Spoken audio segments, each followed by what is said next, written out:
Matius pasal 12.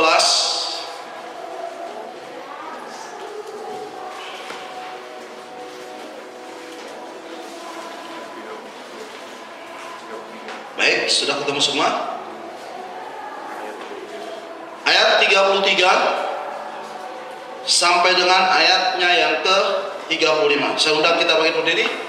Saya akan membacakan ayat yang ganjil, nanti sementara Bapak Ibu mengucapkan ayat yang genap. Jikalau suatu pohon kamu katakan baik, maka baik pula buahnya. Jikalau suatu pohon kamu katakan tidak baik, maka tidak baik pula buahnya. Sebab dari buahnya lah pohon itu dikenal.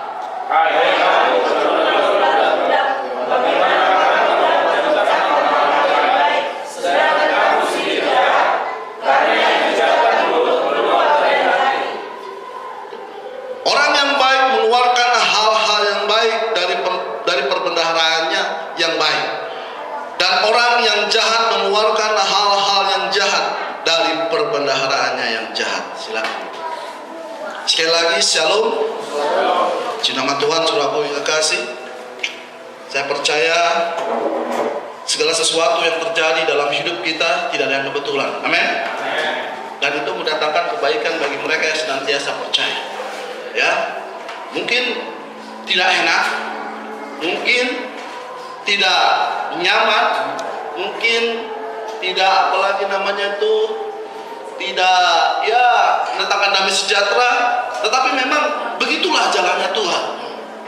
Ya, di sini dikatakan bahwa jikalau mana ayat 33.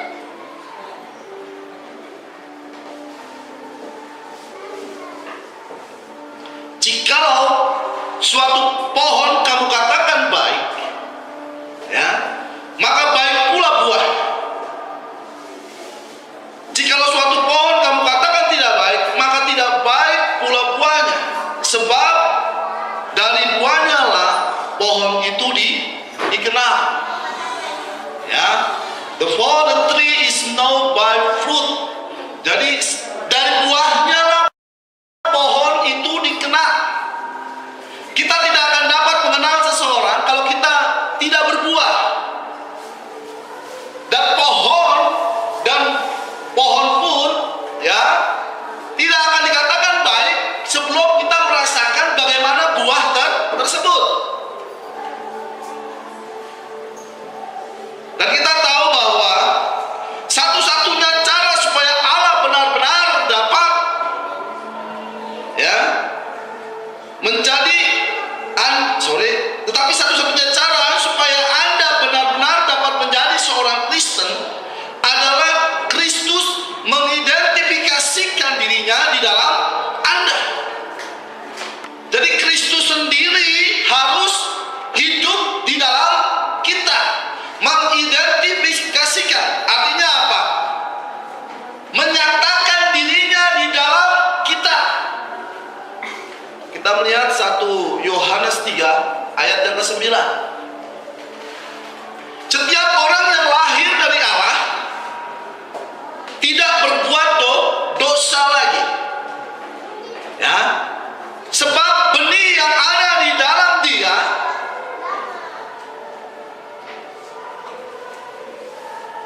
baik, kita baca saja 1 Yohanes 3 ayat 9. Ya. Setiap orang yang lahir dari Allah tidak berbuat dosa lagi, sebab benih ilahi, ya, sebab benih ilahi tetap ada di dalam dia, dan ia tidak dapat berbuat dosa karena ia lahir dari Allah. Jadi pastikan dalam diri kita bahwa benih ilahi itu ada di dalam diri saya dan saudara, dan benih itu harus bertumbuh. Dan jika Allah ada di dalam diri Anda, maka kehidupan Anda harus serupa dan segambar dengan Dia. Jelas Bapak Ibu? Artinya kita sepadan dengan firman. Ya. Ada sebuah pujian Ku mau jadi seperti apa tuh? Pujian itu apa ya? Ku mau sepertimu Yesus. I want to be like Jesus. Artinya kita segambar dengan firman. Yesus adalah firman. Yohanes 1 ayat 1. Pada mulanya adalah firman, dan firman itu bersama-sama dengan Allah, dan firman itu adalah Allah. Kalau kita mau ya menerima buah yang daripada Allah, Allah harus menyatakan dirinya di dalam diri saudara dan saya, dan firman itu tetap hidup di dalam diri kita. Bukan saja kita menjadi pendengar firman yang baik, tapi juga kita menjadi pelaku firman. Mari kita baca di dalam kitab Yakobus. Saya ingatkan dengan hal itu Bapak Ibu. Yakobus 3 kalau tidak salah.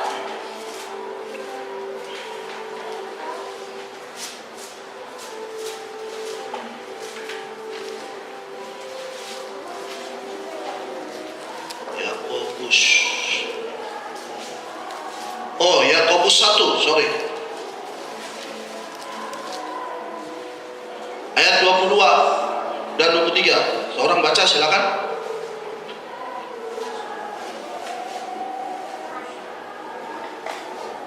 Tetapi hendaklah kamu menjadi pelaku firman dan bukan hanya pendengar saja. Sebab jika tidak demikian, kamu menipu diri sendiri. Sebab jika seorang hanya mendengar firman saja dan tidak melakukannya, ia adalah seumpama seorang yang sedang mengamati mukanya yang sebenarnya di depan cermin. Ayat 24. Baru saja ia memandang dirinya, ia sudah pergi, atau ia segera lupa bagaimana rupanya. Ayat 25. Tetapi barang siapa meneliti hukum yang sempurna, yaitu hukum yang memerdekakan orang, dan ia tidak bertekun di dalamnya, jadi bukan hanya mendengar untuk melupakannya, tetapi sungguh-sungguh melakukannya, ia akan berbahagia oleh perbuatannya. Ya, kita melihat hal ini. Tetapi hendaklah kamu menjadi pelaku firman. Sudah lihat situ. Tetapi hendaklah kamu menjadi pelaku firman dan bukan hanya pendengar saja. Perhatikan Bapak Ibu. Ya. Sebab jika tidak demikian, kamu menipu diri sendiri. Ya. Ya. Jadi kita bukan saja menjadi pendengar, kita juga harus menjadi pelaku. Kalau kita tidak melakukan, maka kita menipu diri kita sendiri. Ya. Dia 24. Sebab jika seorang hanya mendengar, jamkan saja.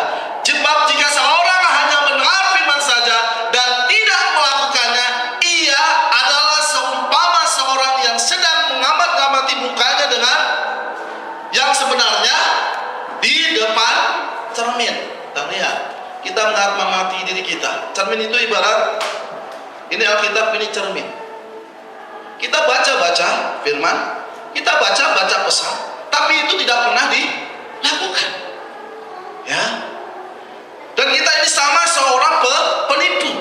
Dan setelah kita di depan cermin mengamati bagaimana mungkin bedaknya kurang, ininya kurang, bedaknya lepotan di sini, saudara diamkan, sudah.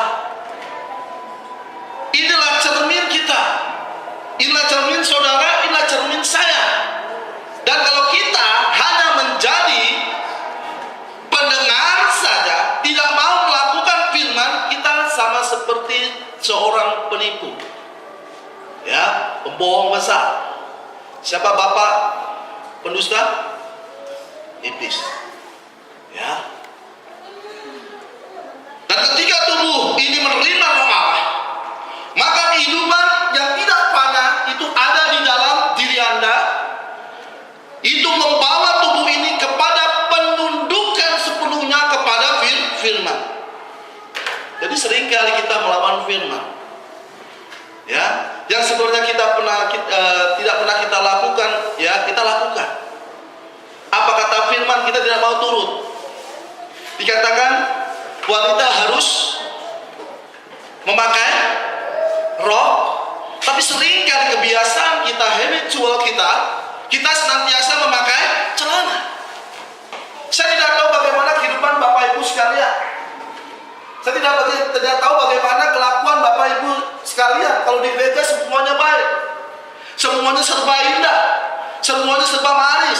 Tetapi di dalam kehidupan kita itu yang menentukan kita bagaimana nanti kita mendapatkan buah yang asam atau buah yang manis. Sebuah tumbuh-tumbuhan di dalam dunia ini akan menghasilkan buah, dan buah itu dapat dinikmati oleh orang lain, ada juga yang tidak dapat dinikmati oleh orang lain.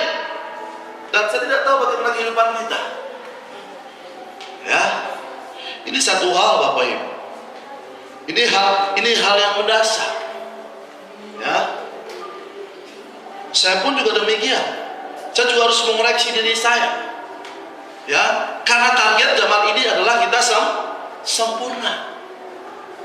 Kalau kita tidak sempurna, jangan harap kita diangkat.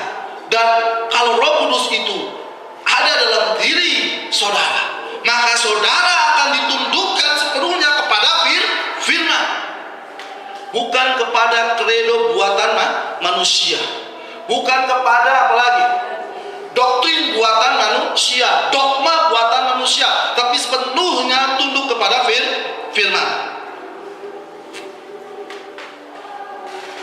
Dan seorang yang dilahirkan dari Allah, dia sudah pasti memiliki sifat daripada Allah.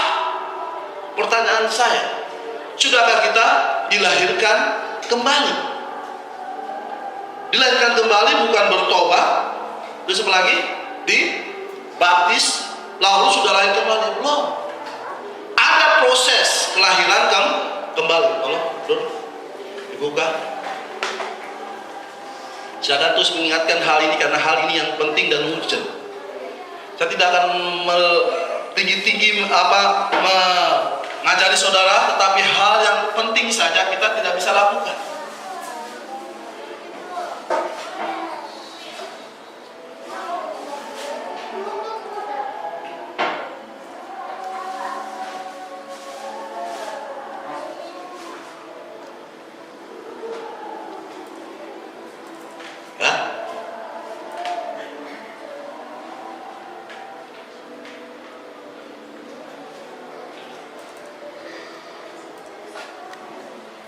Nah,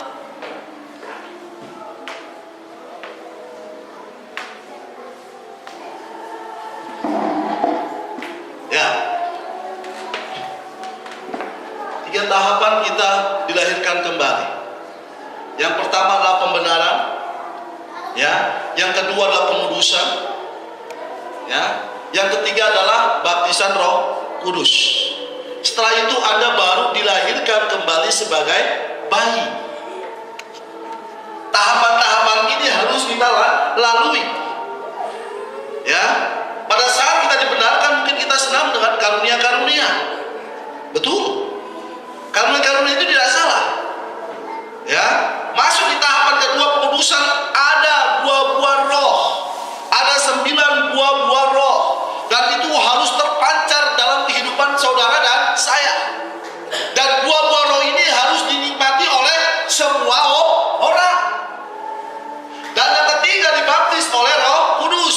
Maka Anda baru dilahirkan kembali sebagai bayi. Ya. Kita tidak akan pernah mempunyai sifatnya Allah sebelum kita dilahirkan kembali. Ya. Sifat ini harus dimiliki oleh saudara dan saya. Ada berapa buah-buah roh? 9. Yang pertama apa? Kasih. Terus damai sejahtera. Terus kesabaran, kemurahan, ketekunan, ya, kesalehan. Ya. Yang terakhir apa? Penguasaan diri. Nah, itu harus dimiliki oleh kita semua. Nah, kalau kita memang sudah dilahirkan kembali, pasti kita akan memiliki buah-buah roh ini. Kenyataannya dalam kehidupan kita, satu buah roh pun sudah ada atau belum? Amin. Nah, dan dikatakan oleh Brother Branham di sini, ya, kalau Anda benar-benar dipenuhi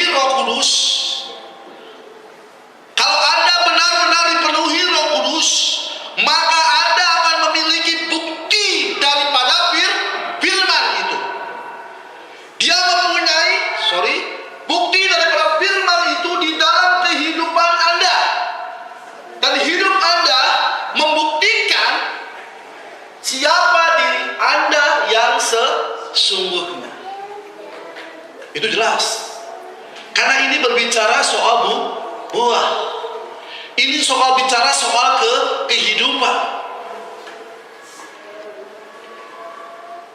Coba sebentar kita bahas tentang buah-buah roh. Sedikit saja.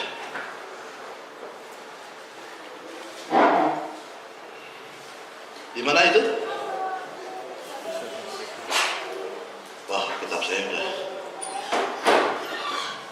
Di Galatia. Coba tolong. Galatia 5 pasal 22. Ya. Buah-buah roh ini ada 9. Kasih, sukacita, damai sejahtera, kesabaran, kemurahan, kebaikan, kesetiaan, kelemah lembutan, dan penguasaan diri. Tidak ada hukum yang menentang hal-hal itu. Pertanyaan saya, sudahkah ada dari antara buah-buah roh ini yang nyata dalam kehidupan saya dan saudara? Betul? Kita menyatakan kita orang besar. Kita menyatakan bahwa kita percaya pada nabi zaman ini. Tetapi pada kenyataannya, pada dasarnya kehidupan kita tidak seperti apa yang diinginkan oleh firman. Dan kita tahu bahwa nabi Tuhan hanya berpatokan kepada firman. Dia tidak pernah keluar daripada firman. Lihat, kasih Allah gimana sih? Allah itu kasih. Jelas. Ya, Allah itu kasih. Ya, gimana kasih Allah yang sesungguhnya? Lihat, sukacita sudah ada nggak sukacita? Saya lihat walaupun kita bernyanyi, ada juga yang mukanya tersenyum gembira, ada juga yang mukanya muram. Ada nggak sukacita? Ya, mungkin saat ini Tuhan menuntut kita. Ya, kalau nggak ada masalah kita bisa bersukacita. Kalau banyak duit kita bisa bersukacita. Tetapi ketika kita diperhadapkan oleh satu masalah, oleh satu problem, oleh satu apalagi kesukaran, masihkah kita masih dapat tersenyum? Masihkah kita masih tetap bersukacita? Itu saja. Nggak ada yang lain. Damai sejahtera. Ya, ini perlu loh damai sejahtera ini. Ya, amin. Damai sejahtera ini perlu. Apalagi kesabaran. Masih kesabaran kita bagaimana? Ya, saya seringkali nggak sabar. Ya, karena ini proses, betul? Proses, dan kita harus mau masuk dalam proses demikian sehingga kita menjadi sang sempurna. Dan Yesus mempunyai 9 buah karunia roh, 9 buah roh ini. Semua Yesus miliki. Nah, dikatakan tadi kalau roh Allah ada di dalam diri Anda, maka sifat Allah itu ada di dalam diri saudara dan saya. Sifat Allah apa? Salah satunya ini. Buah-buah ini. Satu saja, sudahkah kita lulus? Kesabaran bagaimana? Kemurahan. Bagaimana kemurahan kita? Hah? Banyak orang bicara soal kemurahan itu bicara soal uang. Betul?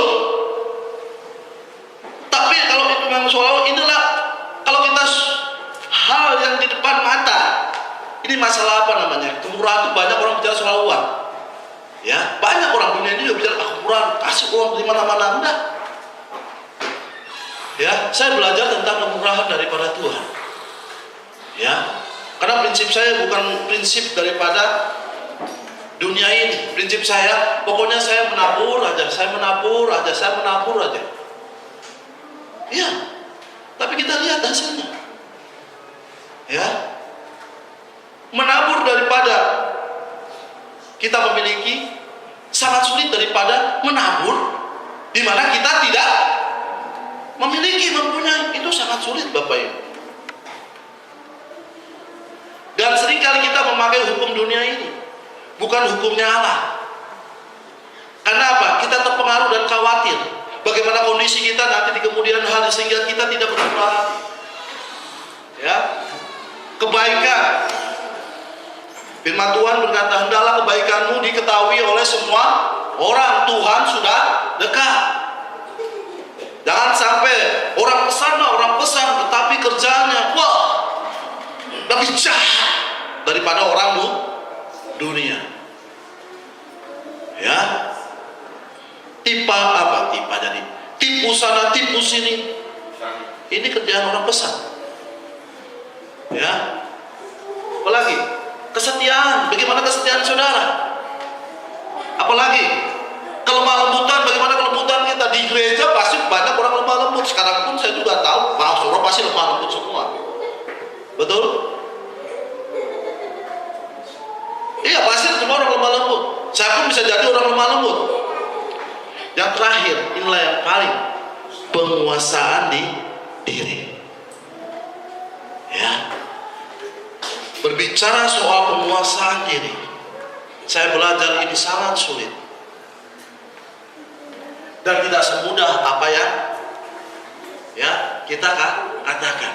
Penguasaan diri terhadap paling sulit itu adalah menguasai lidah. Itu sangat sulit. Kalau kita sudah dapat menguasai lidah kita, maka firman Tuhan katakan kita dapat menguasai satu kota, atau kita sudah menjadi sempurna. Tidak. Nah, balik lagi ke tempat yang tadi.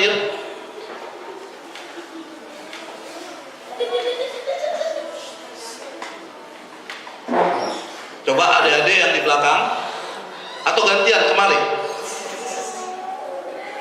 Ya, bisa diam dulu sebentar. Ntar saya suruh kemari nanti ya.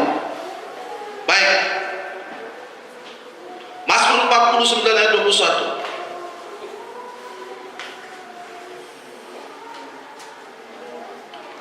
Manusia dengan segala kegemilangannya tidak mempunyai pengertian, boleh disamakan dengan hewan yang dibinasakan. Seringkali kita tidak sadar yang pengaruh daripada segala sesuatu ini adalah kegemilangan. Kita tidak menyadari hal. Ya. Tapi kalau kita sudah dapat mengatasi segala kegemilangannya, hal-hal yang mengaku dunia ini, kita lihat kenyataan saja di dalam kehidupan ini. Ya, dunia kalau sudah punya banyak harta, mereka hidup semaunya sendiri. Karena mereka tidak punya roh Allah. Bahkan mereka pun sampai dapat menjual hak kesulungannya. Sama seperti Esau. Dia karena kacang merah, karena nafsunya yang besar, karena tidak menguasai dirinya, sehingga dia menjual hak kesulungannya. Dia menjual firman itu untuk apa? Perut. Ya, saya sangat sedih. Saya melihat dunia ini sangat sedih. Kenapa begitu banyak namanya sudah pendeta, gembala sidang, mau masih menerima uang. Uang ada kutip loh ya. Karena pemilu pilpresnya banyak hamba Tuhan. Gara-gara cuman duit sekian, dia mau menjual firman itu. Saya katakan,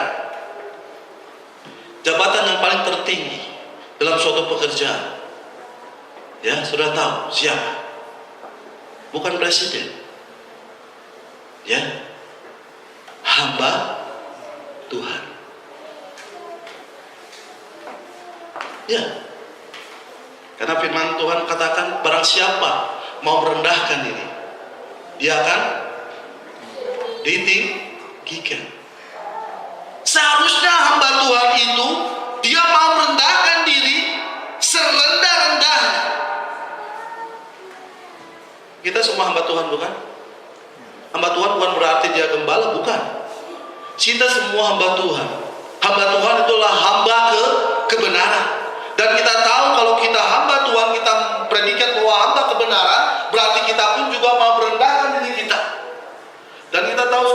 kekasih, ketika segala sesuatunya dibuktikan, itu akan terbukti benar atau salah. Dan ketika di sana ada sesuatu yang dipertanyakan, itu harus dibuktikan hingga Anda mendapatkan apa yang benar. Jadi kita harus mencari tahu, ya, kita harus mencari tahu benar enggak hal ini. Nah, seringkali saudaraku yang kekasih, ya, dalam kehidupan kita seringkali kita menerima apa adanya dari setiap hamba Tuhan yang masuk. Saya katakan bagus, firman itu ya dan amin, saya akui, ya. Tetapi kalau kita tidak mau mencari dan mempelajari secara pribadi, kita pun nanti bisa tersesatkan. Begitu banyak saudaraku yang kasih pengajaran di mana-mana, ya. Tapi kalau kita lihat kenyataannya, tidak ada buahnya, ya. Bahkan banyak hamba Tuhan besar, ya, itu hanya mencari uang, ya. Dan Tuhan tidak inginkan hal ini. Karena mencari sesuatu, karena kebutuhan sendiri mengakibatkan perpecahan, dan Tuhan tidak inginkan hal ini.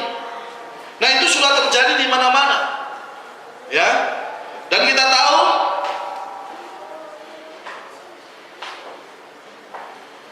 baik, saya akan bacakan saja. Jadi perhatikan pada kelahiran benih. Sudah baca nanti di dalam sakit bersalin. Benih yang harus mati sebelum benih yang baru dapat dilahirkan. Jadi oleh karena itu kematian adalah suatu yang berat setiap kali. Jadi itu sangat menyakitkan, itu sangat menyedihkan. Kelahiran yang sama, karena Anda hendak menghasilkan kehidupan ke dalam dunia, dan itu sangat menyedihkan. Jadi kelahiran itu sangat menyedihkan dan sangat menyakitkan. Dan hal yang sama yang telah kita yang kita telah lihat tadi, harus ada pembenaran, pengudusan dan baptisan Roh Kudus baru dilahirkan kembali. Dan prosesnya ini bukan hanya sekedar gampang di mulut, gampang diucapkan, tetapi ini sangat menyakitkan. Dan itu kita harus masuk di dalam proses. Dan prosesnya Tuhan sudah memproses, dia sudah punya kasih sampai benar-benar habis. Dan itu harus kita alami, ya. Saya sudah mengalami, ya. Saudara pun juga harus mengalami. Karena tanpa prosesnya Allah, kita akan dewasa, Bapak Ibu. Tanpa masuk prosesnya Tuhan, kita masih menjadi seperti kanak-kanak. Dan Paulus pun masuk di dalam proses, dan Musa pun masuk di dalam proses. 2 minggu lalu sudah saya nyatakan hal itu kepada saudara. Dan prosesnya itu tidak mudah, tetapi itu sangat menyakitkan dan sangat menyedihkan, di luar akal kemampuan daripada kita. Ya. Supaya apa? Supaya kita supaya kita menghasilkan buah yang manis. Ya.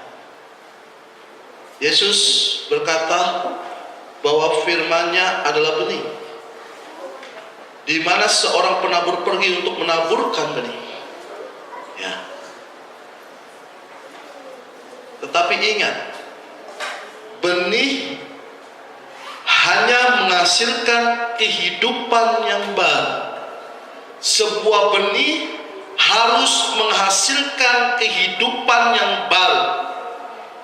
Jadi kalau ada benih Allah di dalam diri saudara dan saya, itu harus menghasilkan kehidupan yang baru. Tetapi sebelum kita menghasilkan kehidupan yang baru, benih itu harus tumbuh dan masuk di dalam proses. Benih itu harus mati. Kehidupan yang lama kita harus mati.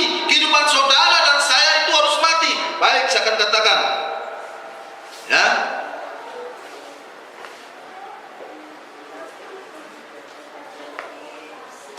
Tetapi ingat,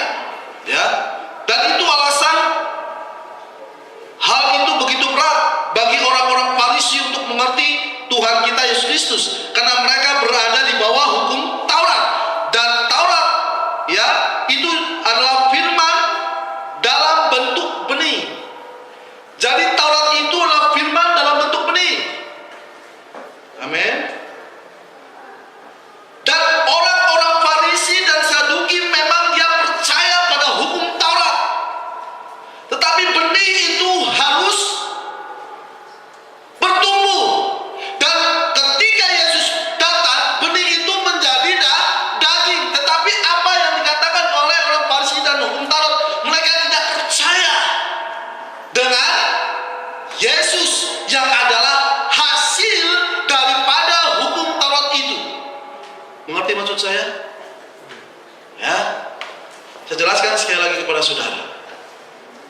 Nanti kita lihat kemana mau Tuhan bawa ini. Ya, hukum Taurat itu adalah benih, dalam bentuk benih. Mereka percaya kepada hukum Taurat. Dan ketika Yesus datang, lihat, hukum Taurat itu yang tadinya benih itu telah bertumbuh dan menghasilkan apa? Kehidupan di dalam diri Yesus. Kenyataannya bagi hukum Taurat saat ini orang-orang Farisi, mereka tidak percaya dengan yang namanya itu Yesus adalah Mesias. Mereka tetap percaya pada hukum Taurat. Lihat.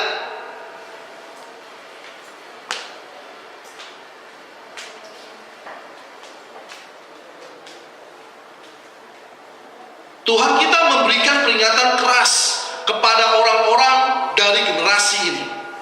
Orang-orang yang sangat religius. Ya. Sekarang ini bukan karena mereka tidak religius. Mereka sangat religius oleh karena mereka adalah orang-orang yang percaya di gerejanya dan dalam kredo mereka dan denominasi mereka, dan mereka percaya juga sepenuhnya kepada Allah. Mereka pikir semuanya baik saja, tetapi mereka gagal untuk mengenalinya. Sama halnya dengan orang Farisi. Orang Farisi tidak mengenali siapa Yesus. Yesus yang adalah hukum Taurat dalam bentuk benih, dia sudah matang dan benih itu sudah menghasilkan kehidupan.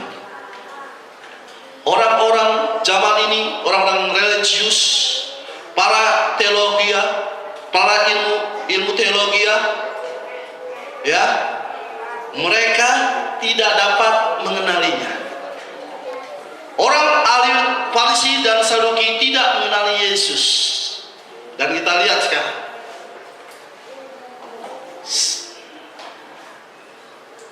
mereka tidak bisa percaya bahwa Tuhan ada di dalam diri seorang manusia.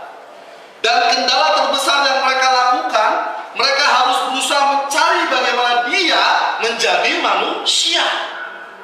Itulah yang dilakukan oleh ahli-ahli Taurat.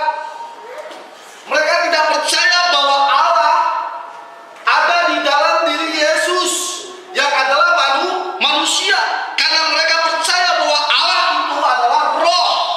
Itulah orang-orang Yahudi. Allah itu roh, ya, dan mereka hanya menyembah kepada Yehova. Dan yang dilakukan oleh orang-orang religius pada saat ini hal yang sama, ya. Mereka tidak bisa melihat bagaimana Allah bisa diam di dalam daging manusia, ya. Dia tidak bisa melihat, ya, orang-orang teologi itu tidak dapat bisa melihat bahwa Allah diam di dalam diri brother. Mereka tidak bisa melihat Bapak ya. Dan itu sudah saya saksikan dari begitu banyak tempat. Mereka tidak bisa menerima. Masa Allah ada di dalam diri beliau? Tidak mungkin. Ya. Lukas 17 ayat 30. Ya. Apa Lukas 17 ayat 30? Ya.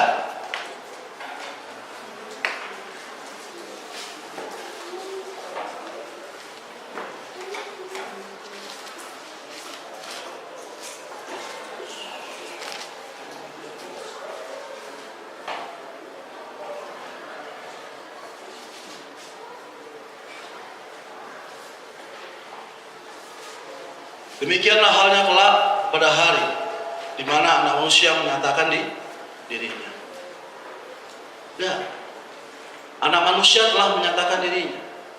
Banyak orang yang tidak percaya bahwa Lukas 17 ayat 20 inilah penggenapan daripada Brother Branham. Ya, bahwa Allah berdiam di dalam diri seorang daging manusia yang bernama William Marion Branham. Ya, dan dialah anak manusia itu yang telah diutus. Dan banyak juga orang yang mengatakan bahwa inilah penggenapan daripada kedatangan Yesus. Ya, banyak sekali. Ya, tetapi apa yang dikatakan oleh Brother Branham? Mereka tidak bisa melihat bagaimana Allah bisa berdiam di dalam daging manusia dan di segala usia, di setiap saat. Allah selalu berdiam di dalam diri manusia. Di setiap saat, bayangkan, di setiap saat Allah selalu berdiam dalam diri manusia. Manusia adalah agennya Allah. Ya, jadi Allah pun juga sanggup berdiam di dalam diri saudara dan saya. Dan kalau Allah berdiam di dalam diri saudara dan saya ini adalah agennya Allah. Amin. Dan oleh karena itu Tuhan ingin supaya kita mengidentifikasikan diri kita sama sebagaimana Allah telah hidup. Dan Allah mau kita sebagai agennya Allah, kita menghasilkan sifat dan pribadi Allah itu sendiri. Bukan sifat atau pribadi keinginan diri kita sendiri, tetapi sifat dan pribadi daripada Allah itu sendiri. Dan itu harus terwujud di akhir zaman ini. Saudaraku yang kekasih, kenapa Rasul Paulus bisa berkata, hidupku bukannya aku lagi, tetapi Kristus yang hidup di dalamku. Karena Paulus sudah membuktikan di dalam kehidupannya, apa yang dihasilkan semuanya adalah firman. Bagaimana kehidupan kita? Bagaimana kehidupan saya? Apa kita sudah menghasilkan kehidupan firman dalam diri kita? Atau mungkin kita masih senang dengan hal-hal dunia? Atau mungkin kita masih senang hal-hal perkara-perkara yang di dunia? Terus terang, apa yang saya miliki saat ini bukan apa-apa Bapak Ibu. Semuanya dari Tuhan. Ya, kalau Tuhan mau ambil silakan. Amin. Kalau kita tidak mengalami proses ini, begitu kita terjadi sesuatu dalam hidup kita, kita kehilangan semua harta benda dan anak kita bisa gantung diri. Dan itu sudah dibuktikan oleh Nabi Tuhan. Nabi Tuhan aja bisa frustasi, Nabi Tuhan aja bisa depresi ketika anak istrinya diambil oleh Allah. Bagaimana saudara dengan saya? Ya, ini kenyataan. Dan ini terjadi dalam kehidupan seorang nabi. Nabi bisa frustasi, Nabi bisa depresi. Dia di bawah tekanan yang berat. Bahkan dia pun juga mau gantung diri, bunuh diri. Seorang nabi mau bunuh diri, coba bayangkan. Tidakkah kita sadari kalau semua yang daripada Tuhan diambil? Tidakkah kita sadari, ya, seandainya itu terjadi dalam kehidupan saudara dan saya? Tapi kita lihat Sadrak, Mesak, Abednego. Sudah tidak pernah lihat hal ini? Coba kalau hal ini diperhadapkan dengan saudara dan saya, hal Sadrak, Mesak, Abednego. Amin.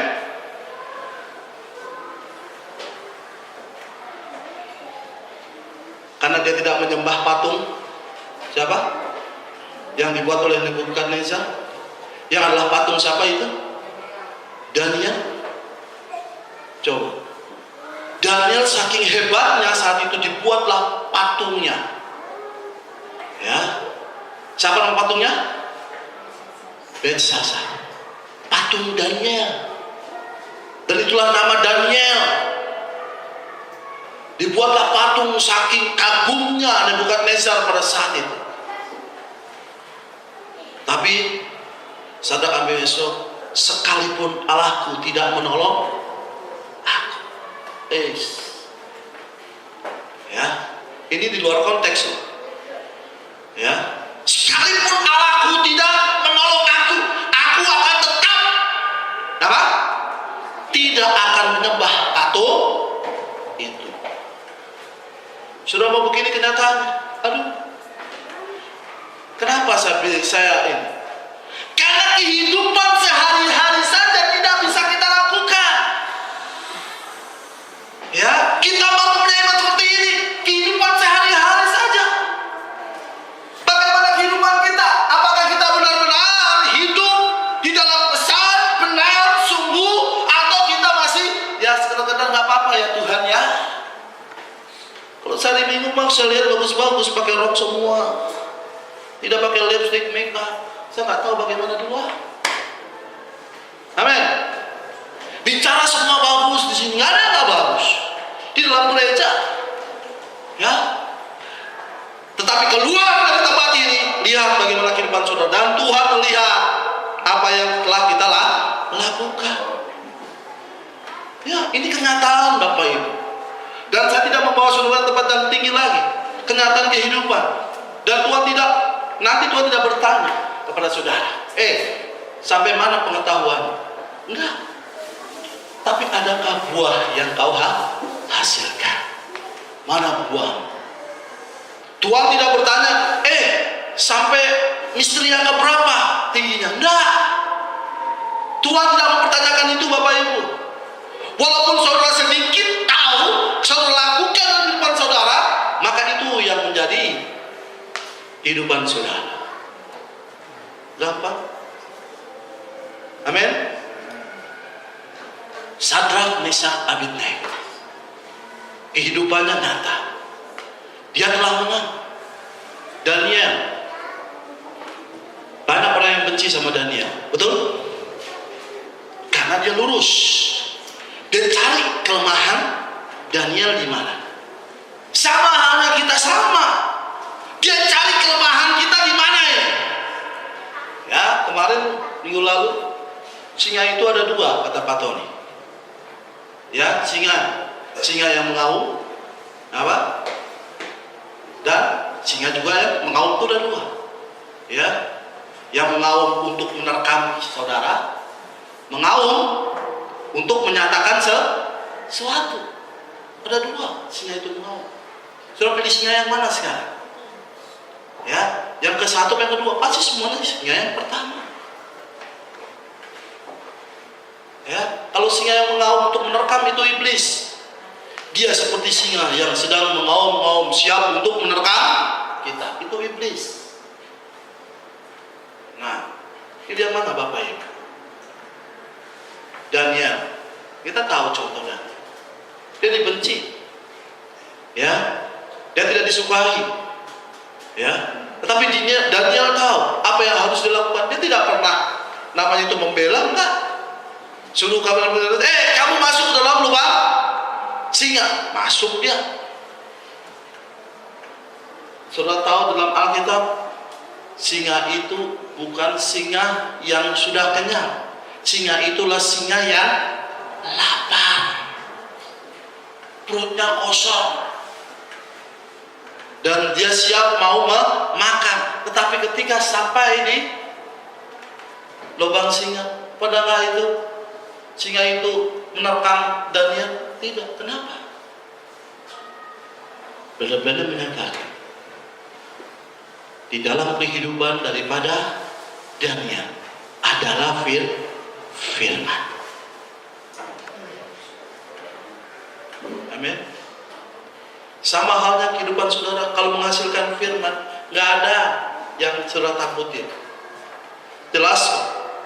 Ya, hal ini terulang kembali apa yang pernah terjadi di Taman Eden. Singa tidak bisa makan manusia. Contohnya siapa?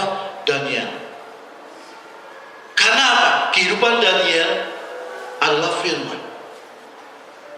Nah, kalau kehidupan kita ini firman, kita bukan saja menjadi pendengar firman, tapi kita melakukan firman, maka nggak ada yang perlu kita takutkan. Semua boleh terjadi. semua boleh datang. Tetapi kalau kita tetap percaya, Allah yang akan menyediakan tepat pada waktunya, dan itu pasti, ya. Jadi dulu saya berpikir kehidupan itu susah, ya. Dulu saya berpikir itu kehidupan itu susah, dan saya juga dulu sebenarnya ragu-ragu mau menikah. Kenapa? Tuhan, saya nggak punya apa-apa, Tuhan. Itu terus terang. Saya nggak punya apa-apa, Tuhan. Saya juga bekerja, ya pekerja ala kadarnya. Saya memang orang bodoh. Tapi saya percaya bahwa Tuhan akan menolong saya. Ya, begitu kita masuk dalam proses, lihat, begitu kita masuk dalam proses, maka setelah kita keluar dari proses itu, apa yang Tuhan inginkan, kita semakin percaya kepada Dia. Baik. Dan hal itu selalu bekerja dengan sempurna, karena Allah selalu memenuhi dan membuktikan pekerjaannya di dalam setiap zaman, dan mengatakan dalam firman-Nya, dan setiap saat firman Allah akan membuktikan di dalam zaman tersebut. Tetapi apa yang telah terjadi pada zaman ini, ya, Alkitab memberitahukan kepada kita, dia memiliki segala sesuatu yang harus kita percayai bahwa itu adalah kebenaran, dan itu akan menjadi patokan bagi kita supaya kita tetap berjalan sesuai dengan apa yang diinginkan oleh Tuhan. Tapi sering kadang-kala kita lupa untuk kita tetap tertuju kepada firman, khususnya pesan di akhir zaman ini. Kita lupa, ya, mungkin dengan segala apa yang kita dengan segala apa yang kita terjadi dalam kehidupan kita lupa, ya. Dan jangan harap kita memperoleh apa yang baik dan kita menjadi sempurna nantinya kalau kita tidak tetap stay di dalam firman. Dan Allah tidak pernah berhubungan dengan ide-ide intelektual manusia, ya. Dan jika hal itu Anda dibiarkan, kita sebenarnya sudah jatuh. Jadi Allah inginnya kita satu tujuan, baik. Ya, jangan kita mencampur adukan firman Tuhan ini dengan ide atau doktrin atau keinginan kita sendiri. Itu dikatakan oleh Brother Branham, kita sebenarnya sudah jatuh. Ya. Nah, tergantung dari Bapak Ibu. Ya, kalau firman Tuhan, wanita harus hidup begini, lakukan. Nggak perlu berbantah-bantahan. Ya, nggak perlu berbantah-bantahan. Ya, laki-laki harus hidupnya begini, lakukan. Enak. Betul? Nggak perlu kita berbantah-bantah. Nggak perlu juga kita ngambil, harus begini. Enggak. Karena hanya Tuhan yang benar. Ya. Bagaimana sikap daripada jemaat dalam ibadah? Lakukan. Nggak perlu berbantah-bantah. Ya. Kalau bagi saya tidak rugi, Bapak Ibu. Ya. Bagi saya tidak rugi. Karena saya tahu. Ya.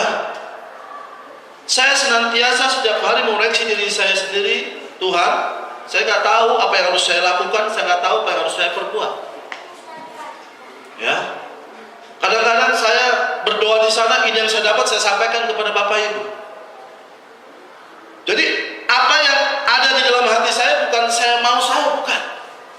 Tapi kita tahu bahwa kita jangan berbantah-bantah dengan firman. Karena dari buahnya lah semua orang ini mengenal kita. Ya. Kemarin istri saya pergi ke mall. Kemudian istri saya sama anak saya pergi ke mall, saya lihat istri saya pakaiannya begini, ya, ala kadarnya, pakai sendal jepit ke mall. Saya katakan, bagaimana lihat tanggapan orang? Ya, saya lihat benar-benar ya, sangat sederhana sekali dan sangat kolot kelihatan. Ya, rambutnya terurai, ya kan? Saya lihat, betul-betul. Dunia ini mungkin tidak dianggap, saudara. Mungkin kata dunia nggak dianggap ya. Tapi di mata Allah, kita hanya di mata Allah. Ya, kita adalah biji matanya. Allah memanggil kita secara individu. Ya, Allah memanggil kita secara individu. Itu bagaimana tergantung daripada saudara sekalian dan saya. Kita mau lakukan, ayo kita lakukan sama-sama. Amin. Ya, kalau tidak mau lakukan tidak jadi masalah. Ya, karena yang akan membuktikan nanti pada saat Dia datang, pada saat Yesus datang. Kalau saudara tidak terangkat, berarti saudara tinggal. Saya bukan menakut-nakuti saudara. Apa yang terjadi di Gaza itulah penggenapan daripada firman.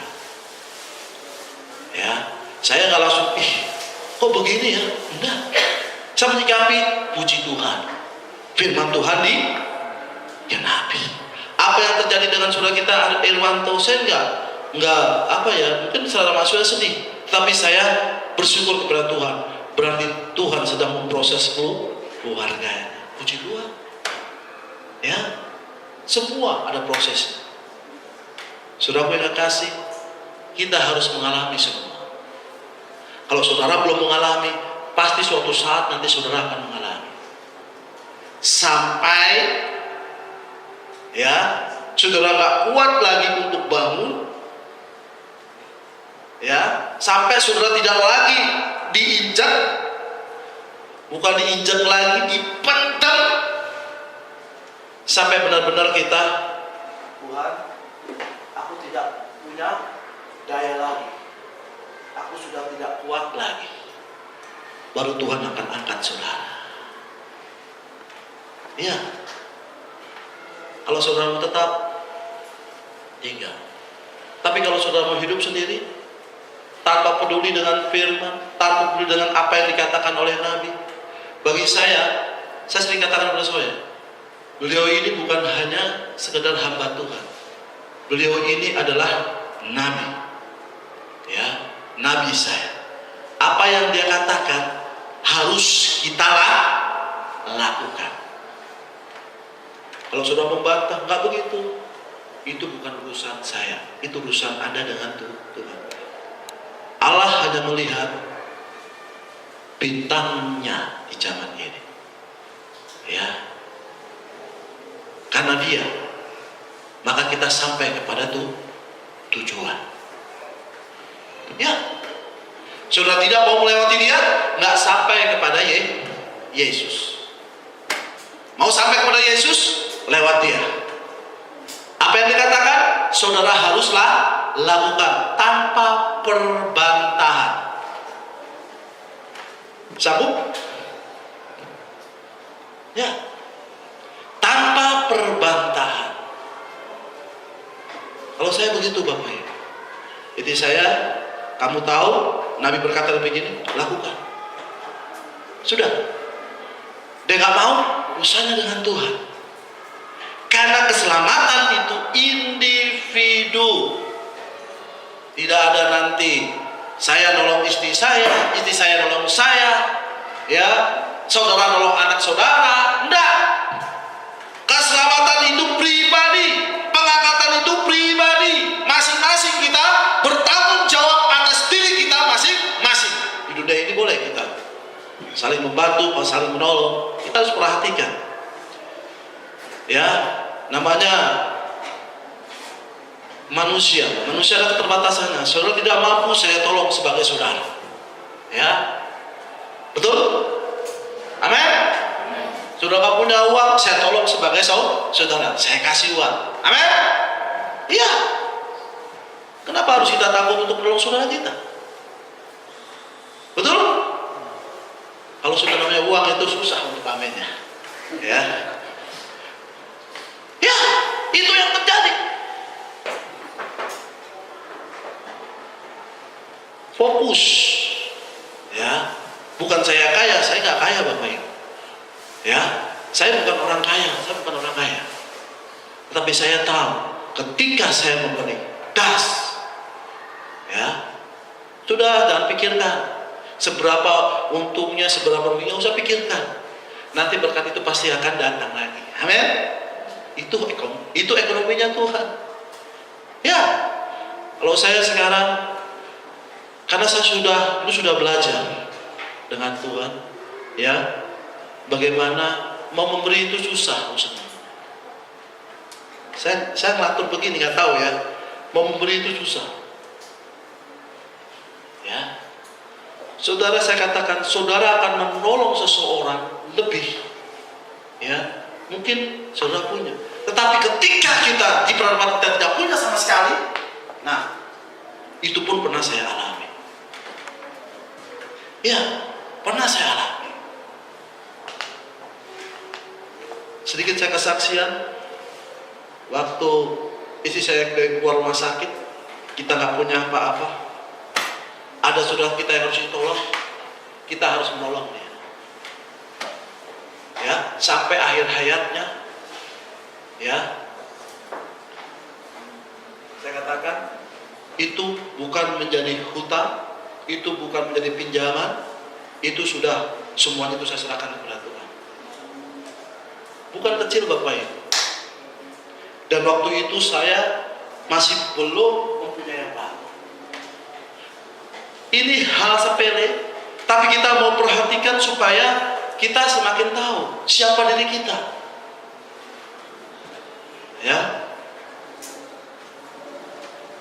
Yesus telah membawa Tuhan bagi kehidupan manusia. Allah telah menjadi manusia ketika Yesus dilahirkan. Allah menjadi manusia supaya ia menjadi persekutuan dengan manusia dan dalam diri manusia. Untuk apa? Untuk mencapai satu tujuan. Allah saja mempunyai satu tujuan. Amin. Kita pun harus mempunyai satu tujuan. Yang saya katakan ini kehidupan. Ya. Yang saya katakan ini kehidupan,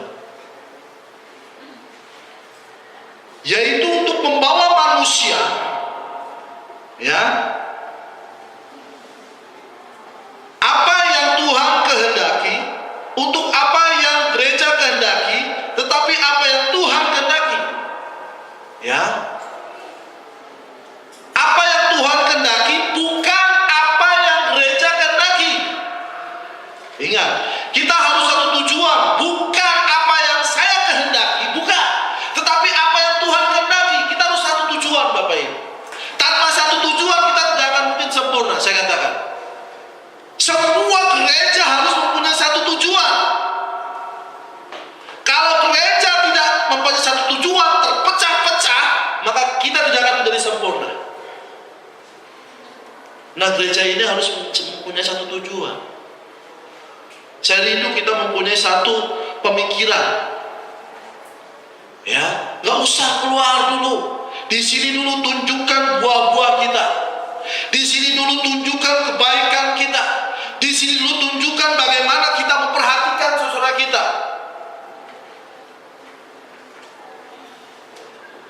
Ya,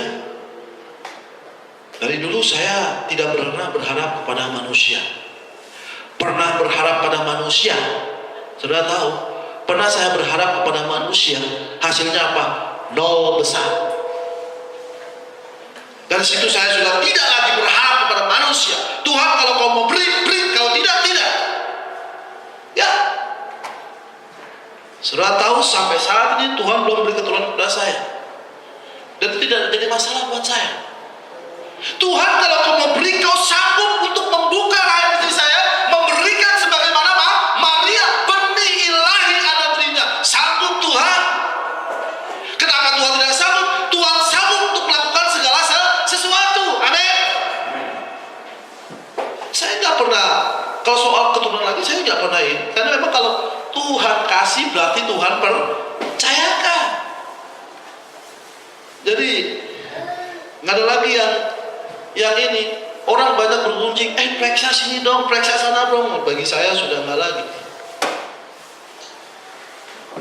Ya, pijit sini dong, pijit sana. Bagi saya sudah nggak ada lagi kayak begitu. Dulu ya, periksa sini, periksa sana, periksa sini, periksa sana. Habis juga uang. Hasilnya apa? Nol, karena kita berharap kepada manusia. Saya nggak berharap pada manusia ini. Proses dari situ saya tahu, karena jangan berharap pada manusia. Ada lagunya, berharap kepada Allah. Akhirnya ketika saya mulai berharap kepada Allah, masuk dalam proses, nah itu yang akan menguatkan iman saya, dan saya bisa tahu apa yang Tuhan kehendaki. Nah kalau kita tahu apa yang Tuhan kehendaki, jangan pernah kita tidak pernah lakukan. Saya pernah ditaruh oleh Tuhan. Orang pertama kali datang ke tempat saya, ya, kasih dia berkat. Pernah Tuhan sering kali begitu, kasih dia berkat. Tuhan, saya begini, beneran itu Tuhan, kasih dia berkat. Sampai 3 kali saya kasih dia berkat. Berapa Tuhan saya tanya? Baru pertama kali kenal, kasih. Dia butuh uang 300.000, saya langsung kasih. Pak, nah. Baru pertama kali kenal Bapak Ibu, bayangkan aja. Pernah suruh alami situ? Itu pernah saya alami. Dan saya pernah juga, Tuhan taruh hati saya, kamu harus kasih berkatnya. Lebih daripada itu, baru Tuhan pernah. Saya kasih.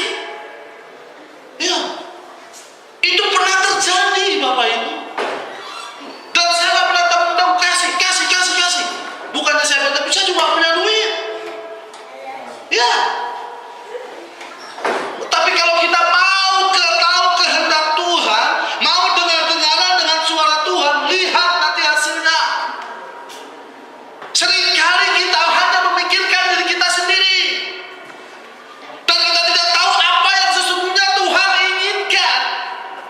Tuhan cuma mau berbicara kepada setiap saudara yang ada di sini. Di dalam rohnya dia akan berbicara.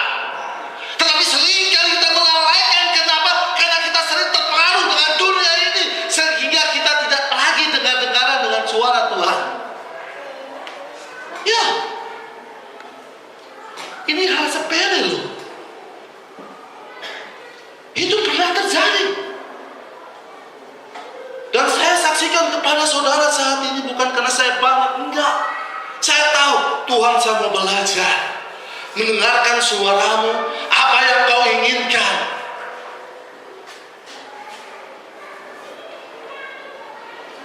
Nah, karena hidup ini sementara Bapak Ibu, apa yang kau sayangi nanti akan nggak ada gunanya itu. Dan saya tahu, coba tahu, uang inilah mamon, betul? Saya dulu gak punya uang, enggak, ini masalah. Begitu saya diperhadapkan dengan uang ratusan juta, saya enggak lagi duitnya, enggak lagi Bapak Ibu. Karena sudah, ini duit Tuhan sementara. Pernah ada orang baru kenal juga, naruh duit, Brother Martinus, aku mau pinjam tabungan kamu. Boleh, aku mau naruh duit aku di situ. Berapa? 250 juta. Itu pernah terjadi. Kalau saya nakal. Tapi saya sudah tidak lagi hal-hal itu. Biarin. Ini duit saudara kita. Pakai ini tabungan saya, pakai ini ATM saya. Itu pernah terjadi. Karena saya orang yang lurus. Ya. Kalau Tuhan suruh kasih. Itu sampai akhirnya, ya itulah, nggak terpengaruh lagi dengan dunia. Istri saya, ya Pak, kalau kita bisa beli rumah Pak, iya, Tuhan sudah siapkan rumah buat kita. Amin. Tidak tahukah sudah punya rumah? Ya, saudara ini sudah punya rumah. Saya juga punya rumah. Sekarang seberapa besar rumah saudara nanti di surga? Nah, kalau saudara menabur untuk di dunia ini, nggak akan jadi rumah besar. Jangan sampai di dunia ini rumahnya besar, di surga masuk rumah BTN, susah nanti. Pernahkah saudara membaca kutipan Brother Branham seperti itu? Brother Branham punya rumah besar. Ya. Apa yang kau tabur di dunia ini, itu akan mengikatmu nanti di surga. Secangkir air putih saja kau berikan kepada hamba-hamba Tuhan, itu Tuhan perhitungkan. Kalau saya sudah terbiasa rumah sempit-sempitan, nanti kalau surga ada rumah besar di surga, puji Tuhan. Nah, kita mesti melihat hal itu Bapak Ibu. Dan kita tahu bahwa semuanya ini kita lakukan hanya karena Tuhan. Amin. Nah, kutipan daripada Branham sebentar lagi. Yesus datang supaya dia dapat menghadirkan Allah kepada manusia, dan manusia tidak menginginkannya. Sama halnya ini, Brother Branham datang, tetapi saudara tidak menginginkannya. Dengan cara apa? Menolak apa yang dia katakan. Benar saudara percaya sama Brother Branham? Amin. Semua. Tetapi apa? Seringkali kita tidak pernah melakukan apa yang dia katakan. Benar. Percaya dengan Nabi? Amin. Dia dalam zaman ini? Amin. Tapi seringkali juga kita menolaknya secara langsung. Dengan apa? Dengan tidak melakukan apa yang dia katakan.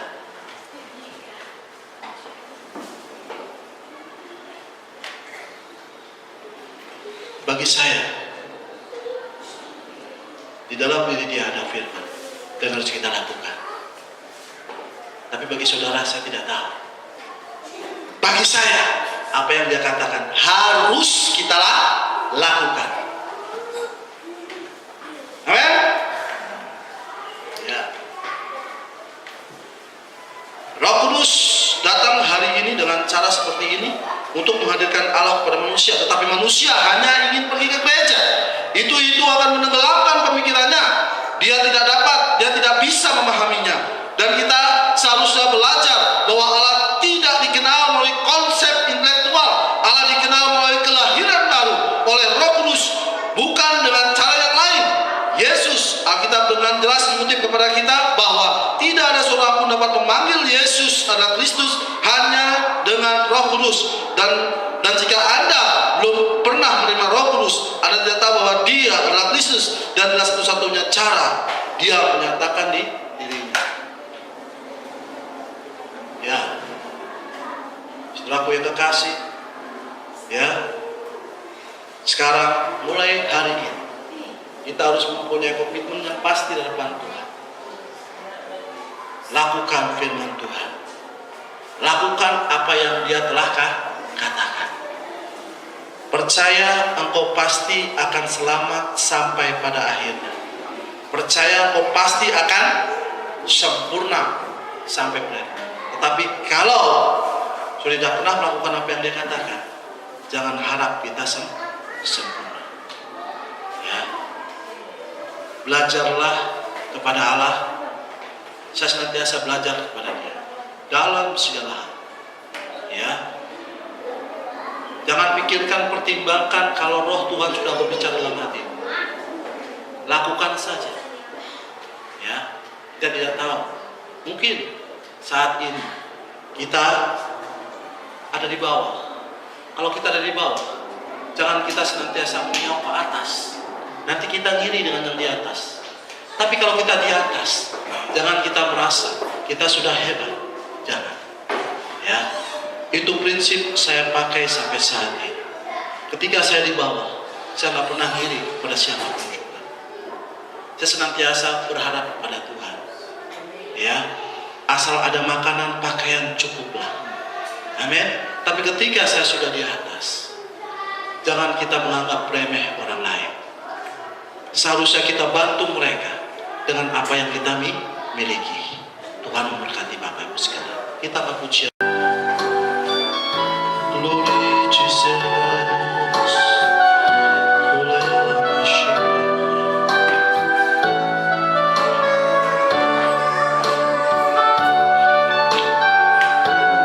Kasih setiamu yang kurasakan lebih tinggi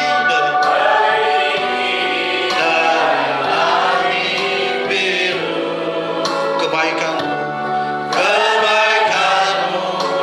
bahkan yang lebih dalam dari lautan. Berkat-Mu yang telah kuterima, berkat-Mu yang telah kuterima, selalu membuatku terpesona. Oh, haleluya. Apa yang tak pernah kupikirkan, ini yang Kau sediakan bagi siapa